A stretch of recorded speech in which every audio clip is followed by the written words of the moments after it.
आज की क्लास में हम जानेंगे पैराग्राफ के ऑप्शंस क्या क्या हैं, इंसर्ट्स में क्या क्या ऑप्शंस मिल जाएंगे, एडिटिंग में, और उसके बाद हम लोग व्यू मेन्यू में आएंगे, इसके सभी ऑप्शंस के बारे में जानेंगे। तो आइए शुरू करते हैं। सबसे पहले आपको मिलता है यहाँ पर डिक्रीज इंडेंट और ये है इंक्रीज इंडेंट। अगर हम इंक्रीज इंडेंट पर क्लिक करते हैं तो हमारा जो इंडेंट है, ये हमारा इंडेंट यानी कि जो स्पेसिंग हम छोड़ रहे हैं लेफ़्ट साइड से, ये बढ़ जाता है। यहाँ से जैसे जैसे हम आगे बढ़ाएंगे ये आगे बढ़ता चला जाएगा, और जब हम कम करेंगे तो ये माइनस होता हुआ चला जाएगा, यानी कि पीछे की तरफ जाएगा। अब अगर मैं कुछ यहाँ लिखता हूँ, सपोज मैंने यहाँ लिखा दिस इज़ अ कंप्यूटर, ये हमने लिखा दिस इज़ अ कंप्यूटर, तो हमारी स्पेसिंग चूँकि आगे थी तो यहाँ से स्पेसिंग आगे बढ़ी है। अब मैं इंटर करता हूँ, मान लीजिए मुझे पहले लिखना है तो इंडेंट को हम डिक्रीज़ कर देंगे। यहाँ डिक्रीज़ कर देने के बाद ये इंडेंट फिर से पीछे आ गया। यहाँ भी हमने सेम चीज़ लिखा दिस इज़ अ कंप्यूटर, तो आपने देखा यहाँ भी आपको कंप्यूटर जो लिखा हुआ वर्ड्स है ये पीछे आ गया। तो ये इंडेंट की सहायता से होता है। एक और चीज़ हम यहाँ कर सकते हैं, जो हमें इसके ऊपर वाले को बोलते हैं फर्स्ट लाइन इंडेंट और हैंगिंग इंडेंट। अगर हम चाहते हैं कि फर्स्ट लाइन हमारी जो हो वो यहीं से रहे, लेकिन सेकेंड लाइन 1 इंच छोड़ के रहे, या जितना इंच छोड़ना है वो स्केल हम यहाँ से बढ़ा लेंगे। अब इस केस में क्या होगा, अब यहाँ पर अगर हम कोई चीज़ लिखते हैं, मैं एग्जाम्पल के तौर पे कोई एक वर्ड को प्रेस किए रह रहा हूँ, आप यहाँ टाइप करेंगे तो आप देखेंगे कि आपके जो सेंटेंस या जो पैराग्राफ है कुछ इस तरह से जा रहे हैं। इसको बोलते हैं हम लोग फर्स्ट लाइन इंडेंट। उसके बाद हमारा दूसरा स्टेप आता है जिसमें हम चाहते हैं कि पहली लाइन आगे से रहे और बाकी लाइन पीछे से रहे। तो ये जो इंडेंट का हमने हैंगिंग वाला नीचे लाया था, इसको अब आगे लेके चले जाएंगे जो ऊपर वाला है। अब जितने पर रखना चाहें, मैं यहाँ रखना चाहूँ या 2 इंच पे, ये डिपेंड करता है आपके ऊपर। इसमें होगा ये कि जो भी वो आप वर्ड्स लिखेंगे वो यहाँ से चलेगा, और मतलब फर्स्ट लाइन में स्पेस होगा, बाकी लाइन शुरू से रहेगा। तो ये 2 तरह का आपको मिल जाएगा। एक हो गया फर्स्ट लाइन इंडेंट जो अभी हम कर रहे हैं, इससे पहले वाला था हैंगिंग इंडेंट। तो ये 2 तरह के और इंडेंट आपको मिल जाते हैं इंक्रीज और डिक्रीज के अलावा। अब अगला टॉपिक यहाँ पर आता है, ये है स्टार्ट अ लिस्ट के लिए। अगर हमें नंबरिंग या बुलेट्स या नंबरिंग कोई भी इसमें अप्लाई करना है तो हम लगा सकते हैं। सबसे पहले हम इस पैराग्राफ से पहले बाहर जाते हैं। सपोज करो हमें एक लिस्ट बनानी है, तो हमने यहाँ लिखा the list of students are, और मैं यहाँ चाहता हूँ जो स्टूडेंट की लिस्ट बने इसमें नंबरिंग अपने आप आ जाए। तो नंबरिंग के लिए हमारे पास फॉर्मेट आ जाता है 1 2 3 4 है, ABCD small, ABCD capital, Roman small और रोमन कैपिटल। हम इसमें से कोई भी एक ऑप्शन ले सकते हैं। कोई भी ऑप्शन एक लेने पर आप देखेंगे कि यहाँ पर ये रोमन में आपका वर्ड्स आ गया है। यहाँ से अगर आप साइज़ को बढ़ा लेते हैं तो थोड़ा सा बड़ा में आप लिख पाएंगे। अब जैसे हमने यहाँ लिखा अमित, इंटर किया, फिर से हमारा रोमन नंबर 2 आ गया। यहाँ से हमने लिखा सुमित, या जो भी हमें नाम लिखना है वो हम नाम यहाँ पर लिखते चले जाएंगे, और ये अपने आप ही नंबरिंग बढ़ता चला जाएगा। अगर हमें नंबरिंग नहीं चाहिए तो हम यहाँ से जाकर किसे कर लेंगे नन, तो नंबरिंग हमारी हट जाएगी। इसी के तरह अगर हमें बुलेट्स का यूज़ करना है, जैसे हमने फिर से लिखा the list of students are, हमें फिर से स्टूडेंट की लिस्ट बनानी है, लेकिन इस बार मैं चाहता हूँ कि नंबरिंग ना रहे, सिर्फ बुलेट्स रहे। तो यहाँ से आप बुलेट्स ले लीजिए। इसमें आप देखें सेम चीज़ लिखेंगे और बुलेट्स अपने आप आता हुआ चला जाएगा। ऑल राइट, अब मुझे अगर नंबरिंग नहीं रखना है तो यहाँ से हम कर लेंगे नन।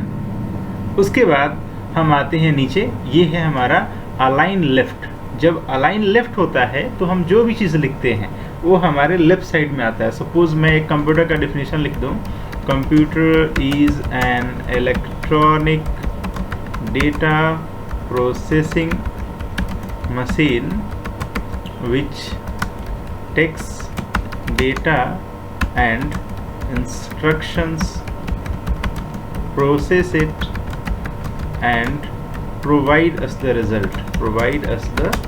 रिजल्ट। ये हमने यहाँ पे लिख दिया। ये छोटा सा एक कंप्यूटर का डेफिनेशन हो गया कि कंप्यूटर एक इलेक्ट्रॉनिक मशीन है, डेटा प्रोसेसिंग मशीन है, जो इनपुट को लेता है इंस्ट्रक्शंस के तौर पे और प्रोसेस करता है और हमें प्रोवाइड करता है रिजल्ट। अब यहाँ पर आप देखें हमने जो भी चीज़ लिखा है ये लेफ़्ट अलाइन में है, अलाइनिंग इसकी लेफ़्ट हुई है। या छोटा सा मैं अगर लिखता हूँ सपोज़ यहाँ पर फिर से दिस इज़ कंप्यूटर, तो आप देखें ये लेफ़्ट साइड में अलाइन है। अब मुझे सेंटर पे लिखना है तो यहाँ से अलाइन को सेंटर कर लेंगे, जिसका शॉर्टकट की कंट्रोल ई होता है। ऐसे केसेस में अगर हम लिखते हैं तो ये हमारा जो अलाइनमेंट होगा ये सेंटर में आएगा। आप देखें अगर कुछ भी लिखते हैं तो आपके सेंटर पर ही ये लिखा हुआ जाएगा। अब अगला होता है राइट अलाइनमेंट। अगर इसे आप ले लेते हैं तो आपका जो सेंटेंस होगा वो राइट साइड में अलाइन होगा।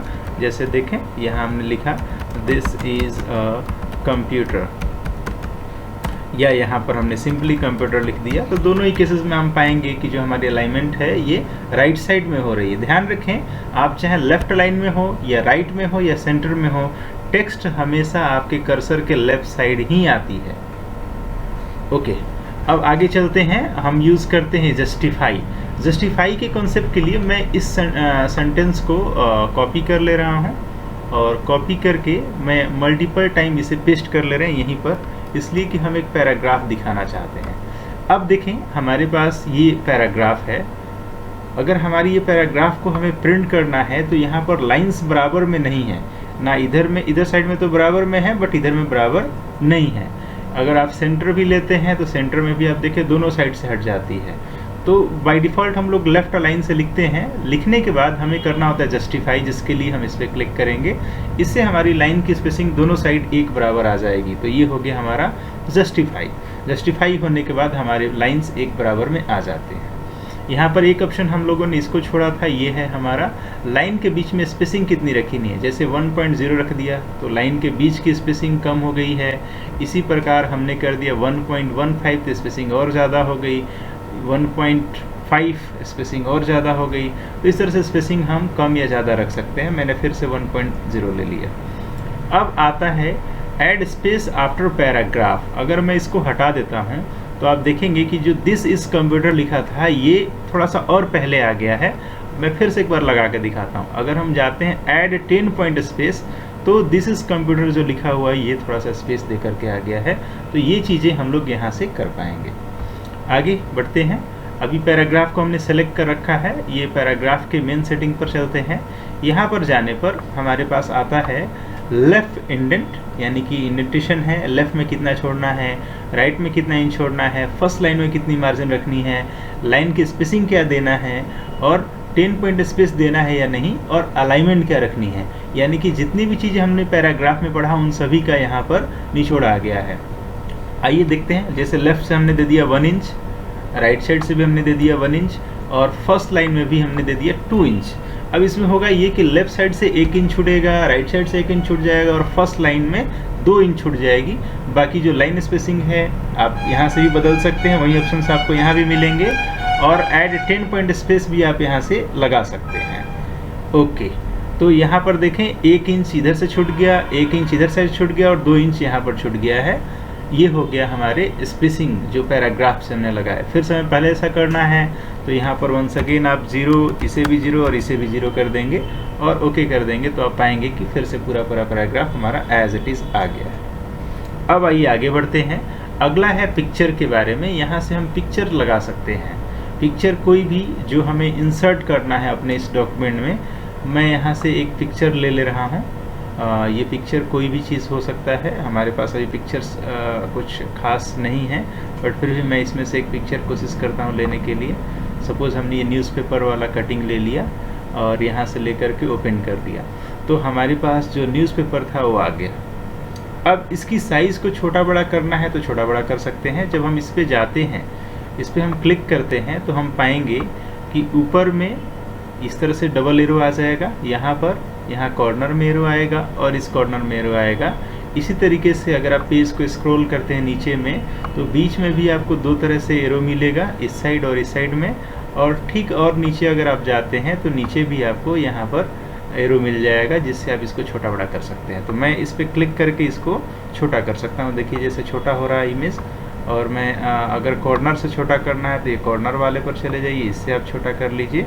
इससे आपका इमेज की साइज़ छोटी या बड़ी आप कर पाएंगे।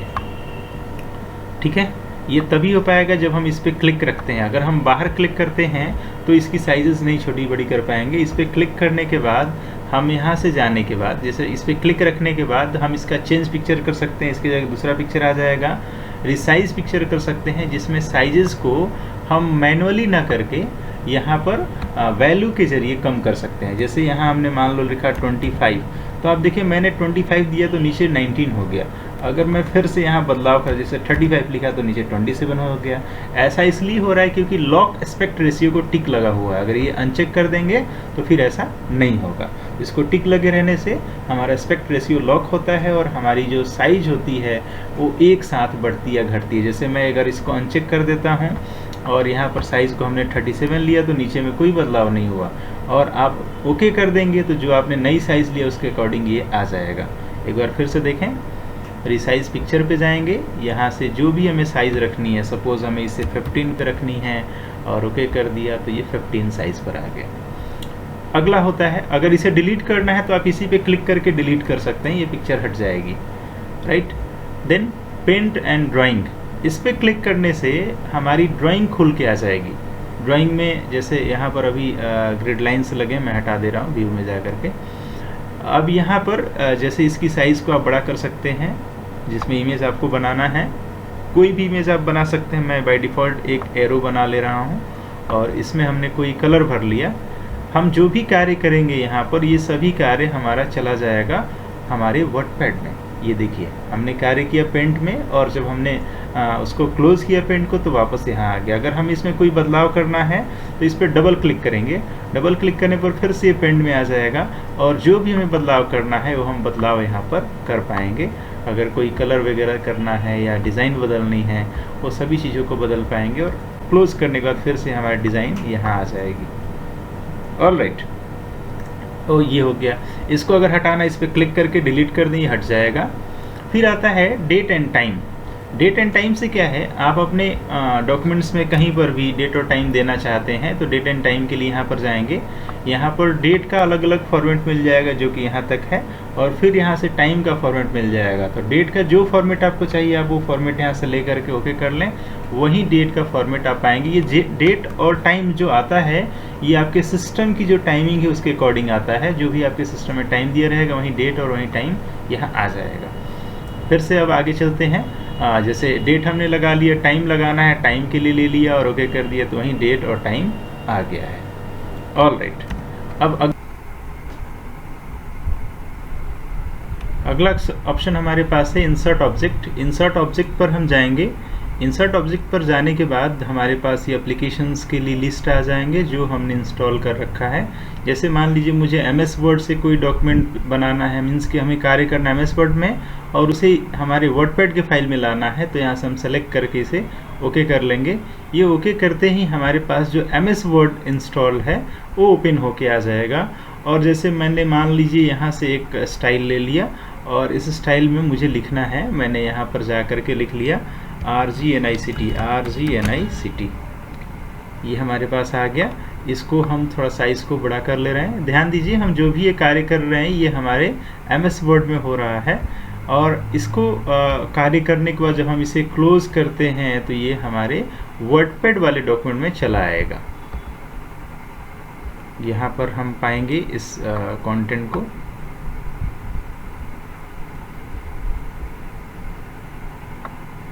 कुछ एरर है क्या, इसे हम क्लोज कर देंगे।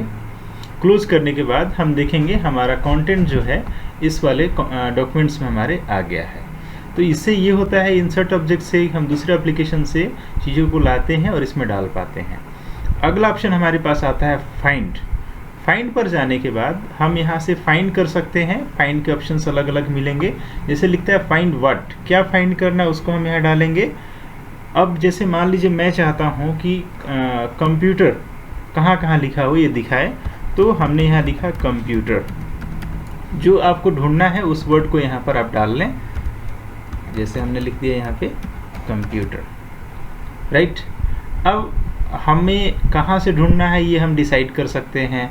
सपोज़ हमें यहाँ से ढूंढना है तो मैं यहाँ पर क्लिक कर दे रहा हूँ, अपना कर्सर को यहाँ पे क्लिक कर दीजिए और उसके बाद फाइंड नेक्स्ट करें तो आप देखें यहाँ पर मिला। फिर ये वर्ड है, फिर आगे ये वर्ड है, फिर ये वर्ड है, ये अलग अलग जो वर्ड्स हमारे पास हैं कंप्यूटर नाम से वो सभी हमें दिख रहे हैं।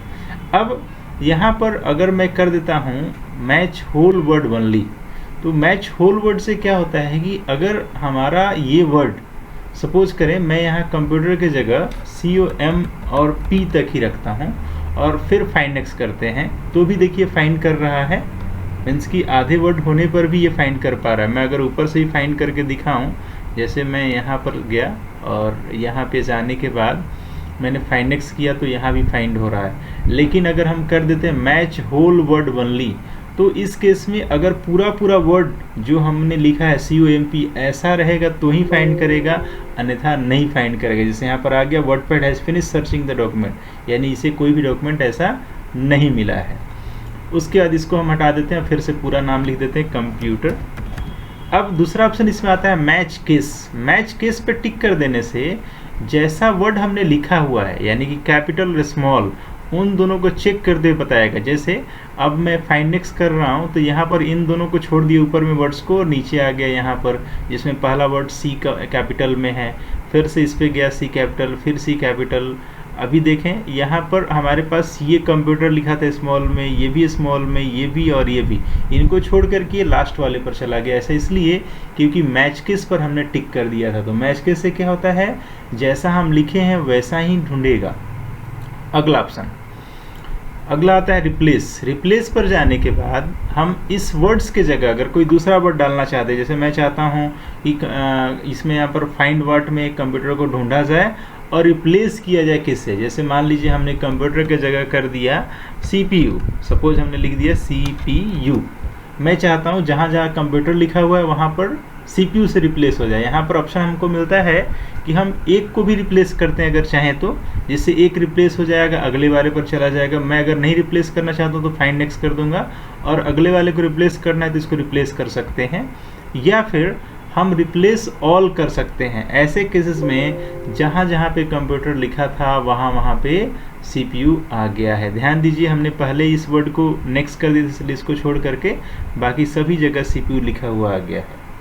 अब वापस चलते हैं, फिर से मैं चाहता हूँ कि जहाँ CPU लिखा हुआ है वहाँ कंप्यूटर हो जाए, तो फाइंड वर्ड में अब हम लिखेंगे CPU, चूँकि CPU को ढूंढना है और वहाँ क्या लिखना है, कंप्यूटर। तो यहाँ पर हमने दे दिया कंप्यूटर और रिप्लेस ऑल कर दिया, तो जहाँ जहाँ हमने CPU लिख दिया था वहाँ पे अब कंप्यूटर वर्ड्स आ गया है। तो ये होता है रिप्लेस। सेलेक्ट ऑल पे क्लिक करने के बाद अब हम पूरे को सेलेक्ट कर सकते हैं। सेलेक्ट करने के बाद चाहे हम डिलीट करना, एडिट करना, कट करना, कॉपी करना, ये सभी चीज़ें कर सकते हैं। तो ये सेलेक्ट ऑल के लिए हो गया। अब अगले ऑप्शन में चलते हैं, व्यू मेन्यू में। व्यू में हमारे पास आता है जूम इन। इससे हमारा पेज जूम होता है यानी कि बड़ा होगा, और जब हम जूम आउट करेंगे तो ये कम होगा। इसको अगर जूम इन करने पर हम आते हैं तो यहाँ पर मैक्सिमम साइज जो आएगी ये 500, यानी कि सबसे अधिकतम हम 500 जूम कर पाएंगे, इसके बाद ये कम होता जा सकता है। अगर आपने कितना भी जूम कर लिया है, आप चाहते हैं डिफ़ॉल्ट पे आ जाए, तो यहाँ से 100% पर क्लिक कर लें, 100% पर आ जाएगा। उस तरह से जूम आउट करने के लिए है, अगर आपने जूम को कम करना है तो जूम आउट करेंगे और 100% से फिर से 100% पर आ जाएगा। यहाँ से रूलर को आप लगा सकते हैं या हटा सकते हैं, जो रूलर हमारे पास दिख रहा है। इसी तरीके से स्टेटस बार को हटा या लगा सकते हैं। स्टेटस बार में यहाँ पर आपको ये मिलता है जूम का ऑप्शन, इसको आप हटाएं या लगाएं, दोनों ऑप्शंस आपके पास मिल जाती है। फिर आता है वर्ड रैप। वर्ड रैप में हमारे पास यहाँ 3 ऑप्शन मिलते हैं, no wrap, wrap to window and wrap to ruler. अगर आप नो रैप करते हैं, जो भी पैराग्राफ लिखेंगे वो पैराग्राफ सीधे चलता जाएगा जब तक आप पैराग्राफ चेंज न करें। पैराग्राफ चेंज करने के लिए हम लोग इंटर प्रेस करते हैं। जैसे हमने अगर नो रैप ले लिया तो आप पाएंगे कि आपके सभी जो पैराग्राफ्स थे, जैसे ये बड़ा पैराग्राफ था, ये आगे चलते चला गया है।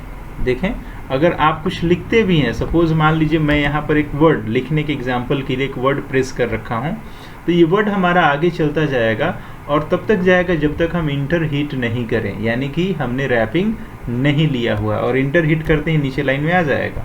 तो ये होता है तब जब आप वर्ड रैप नहीं लगाए होते हैं, तो आपका सेंटेंस इस तरह से चलता जाएगा। अगला ऑप्शन इसमें आता है रैप टू विंडो। ऐसे केस में ये विंडो में फिट हो जाएगा, यानी कि विंडो से बाहर नहीं जाएगा। जैसे बी को ही मैं प्रेस कर रखा था, आप देखिए ये विंडो के लास्ट तक जा करके फिर नीचे वाले लाइन में आ जाएगा। ये है रैप टू विंडो। और उसके बाद अगला ऑप्शन हमारे पास आता है, यहाँ से बोलते हैं रैप टू रूलर। तो ये रूलर के अंतर्गत फिट हो जाएगा, रूलर से बाहर नहीं जाएगा। देन मेज़रमेंट यूनिट्स में जा कर के यहाँ से हम इंच में या सेंटीमीटर, जैसे सेंटीमीटर ले लिया तो हमारा स्केल जो है मेज़रमेंट का ये सेंटीमीटर में हो गया। फिर यहाँ से जा कर के हमने पॉइंट में कर लिया तो ये पॉइंट में हमारा हो गया। और फिर यहाँ से जाके हमने पिकास में कर लिया तो ये पिकास में हो गया। तो यानी कि यहाँ से हम मेज़रमेंट यूनिट का जो स्केल है उसे बदल सकते हैं, किस स्केल पर हमें मेज़र करना है। ये हमारे ऑप्शंस थे जो हमने वर्डपैड में पढ़ने थे। यहाँ पर एक दो चीज़ें और हैं, इसको जान लें। ये जो हमारा है इसको बोलते हैं क्विक एक्सेस टूल बार। यहाँ पर अगर आपको कोई चीज़ ऐड करना है तो यहाँ से आप ऐड कर सकते हैं। जैसे आप चाहते हैं न्यू के लिए ऑप्शन आ जाते हैं, यहाँ से न्यू डाल दें तो न्यू के लिए आ जाएगा। यहाँ पर आप जिन जिन को टिक कर लेंगे वो सभी आ जाएगा। अगर इनको हटाना है तो यहीं से आप अनचेक कर दीजिए, यहाँ से ऑप्शंस हट जाएंगे। साथ ही साथ यहाँ पर आता है शो बिलो द रिबन। अगर इस पर क्लिक कर देंगे तो ये नीचे दिखने लगेगा आपका जो क्विक एक्सेस टूल बार है। इसको ऊपर देखना है तो फिर यहाँ से जा कर के शो अबव द रिबन कर सकते हैं। और इसी में एक और ऑप्शन आता है जिससे आप मिनिमाइज द रिबन कर सकते हैं, यानी कि रिबन आपका मिनिमाइज हो जाएगा। इस प्रकार से हमारा वर्डपैड का पार्ट कंप्लीट होता है। और अगली क्लास में हम लोग पढ़ेंगे MS वर्ड के बारे में। MS वर्ड हम लोग शुरू करेंगे। धन्यवाद।